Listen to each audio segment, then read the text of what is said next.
Welcome back, children. It's your MW mommy here, all safe and alive. No need to worry about the Gravely incident anymore.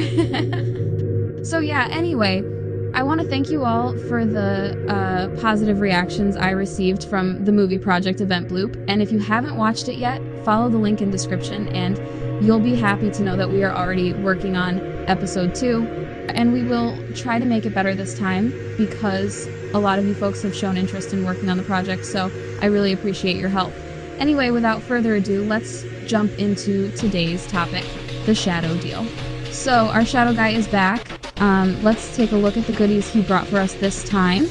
So equipment includes the Iranian Fattah 2, which is indeed one of the best hypersonic missiles in the game, with the fastest speed of 641 knots. That's like Mach 5, I guess. And each missile packs a punch of a whopping 44.2k every 9.45 seconds. And with a durability of 250, this missile has an impressive 80% air defense penetration rate. So I must say, Fattah 2 is totally worth the buck. Next up, we have the TRG-300. Good for anti-ship missions, maybe? But it can't bust subs and torpedoes, so this one's the only flop item here. Then there's the Wingman drone and the Shuriken. Both are mid in 2026 because of their ridiculous missile durability and cluster munitions. However, both have only one type of anti-decoy missile, so I'm going to rate both of these mid in 2026. Then there's the Cerberus's camo, which is a magnificent clash of future with old metal dreadnought aesthetics, and the infernal floating wolf heads make it exceptionally cool, so the camo is a big W. Now let's break down the ships. We have the British Ohio here, the HMS Vanguard. Health is 409.5k, speed is 16 knots on water, maneuverability is 7.2, not bad. It has low visibility, a stealth profile of 6, a low movement penalty, and the fish can remain submerged for 173.3 seconds. That translates to 2 minutes and 53 seconds, and it takes 1.5 minutes to replenish oxygen. The Vanguard has 2 locked SLBM slots, carrying a pair of Trident II Holbrook SLBMs that deal 64.5k damage each.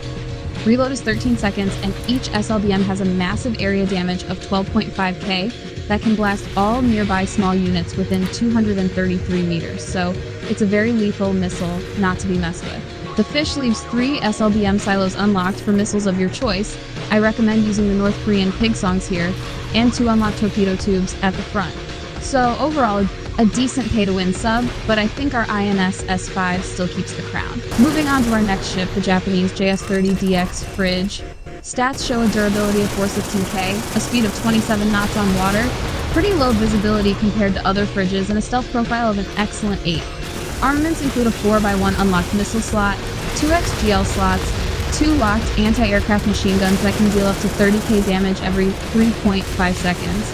An unlocked cannon slot, I recommend using the SPJH EVA or MKE-76 here, a locked anti-submarine auto-torpedo system, 1 locked silo-based air defense system, and 3 unlocked air defense slots, so very juicy stats and definitely a good ship. However, the ship doesn't have smoke. It has electronic warfare to significantly reduce missile and torpedo damage. And the weapon systems are pretty hectic to control, because just too many buttons to press, and that's exactly why I recommend using guided and auto-aim weapons like deterrence and the EVA cannon on this one. And finally, the mighty USS Fletcher. With a durability of 455k and a speed of 24 knots that can be pushed to 28 knots with boosters, this one's either the best destroyer one can have, or the second best if you think Ningbo deserves the crown. 3 cannons, 2 GLs, 2 missiles, 4 locked Mk-38 multi-purpose autocannons that attack both surface and air targets, 3 unlocked air defense slots, and a locked RIM 162 ESSM. I'd recommend equipping Micas or any anti-aircraft missile of your choice in that double missile slot, and Primetron, Archer, or even EVA for cannons, but MKE-76 works too. Anti-aircraft missile is non-negotiable here.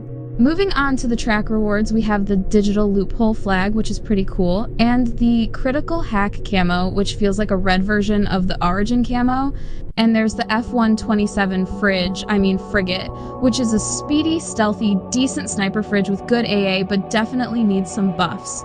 Feel free to check out my F-127 gameplay from the link in the description.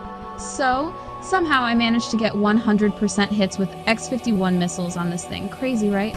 X-51s barely work these days. Okay, so At 1,400 spins or more than $200 later, you can bag this exclusive bundle strike fighter, the F-111A Aardvark. This strike fighter is one of my favorites because it hits like a bomber with almost 230k burst damage, but it is also more of a close air support strike fighter in MW, so expect to lose your squadron on every hit and run. So this one's for the B-21 pros out there. Now checking out the spins, I kept spinning and got nothing until 120 spins and I got my first reward, the Wingman drone. And then 60 spins later, at 180, I got the Cerberus camo. And just 10 more spins later, at 190, I bagged the British fish, the Vanguard sub. Magically, just 40 spins later, at 220, I got the Mighty Fletcher, basically the main prize, the best reward from the entire event. So that's $40 for 2 ships, a camo, and a bundle drone. Moving on to the $60 mark, so 130 spins later, at 350, I got the first Fat Ass 2 and another TRG 300 at 440, and my last Fat Ass at 500 spins, so it was pretty mid afterwards because, hell, I already bagged all the best ones within the first 270 spins, for $40. Almost seems like those punches from months ago had an effect on this dunce. Set his brain straight and cut off his tendency to scam people. My last few 500 spin runs have been quite profitable with him, cause I got 2 ships. Anyway, if you have money to burn, you may risk it. I think it's possible to get stuff if you can afford 500 spins, but again, I will not encourage you, cause luck may not play out the same for everyone, alright? So do it at your own risk. And don't blame me later if you get scammed. And if you are planning for spins fewer than 270, your choice. But again, remember, my luck and your luck aren't the same. So it's totally up to you whether to risk it or not. Anyway, enjoy the Fletcher gameplay, and I'll see you in the next one. Till then, take care and stay safe. God bless.